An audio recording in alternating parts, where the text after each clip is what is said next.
আমি কিছু কথা একদম খোলামেলা বলতে চাই, কারণ আল্লাহ রাব্বুল আলামিন সূরা আহজাবের মধ্যে বলেছেন, বা'দা আউযু বিল্লাহি মিনাশ শাইতানির রাজীম, কথাগুলো বাইরের কান দিয়ে নয়, ভিতরের কান দিয়ে শোনার চেষ্টা করবেন।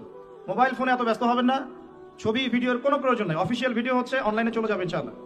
পরিবেশ বজায় রাখবেন, সংক্ষিপ্ত আলোচনা হবে ইনশাআল্লাহ। আমি বেশি সময় আপনাদেরকে বিরক্ত করব না, ঠিক আছে ইনশাআল্লাহ?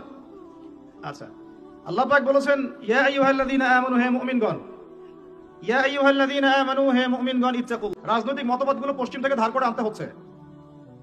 সামাজিক মতবাদগুলো পশ্চিমা সেই গ্রিক দর্শন থেকে আবার নতুন করে নবায়ন করা হচ্ছে। শিক্ষা নীতির জন্য বাইরের দিকে তাকায় থাকতে হচ্ছে। আদতে না আপনি এখানে বিজ্ঞানী হচ্ছেন, না আপনি এখানে অর্থনীতিবিদ হচ্ছেন, না কোনো দার্শনিক হচ্ছেন। এই জেনারেশনের কথা বলছি, যারা এখন দেশ জাতি এবং বৈশ্বিক প্রেক্ষাপট ডিল করছেন, তারা আমাদের বাবারা অথবা তার বাবারা। বর্তমান জেনারেশন এই জায়গায় অনেক পিছিয়ে গেছে।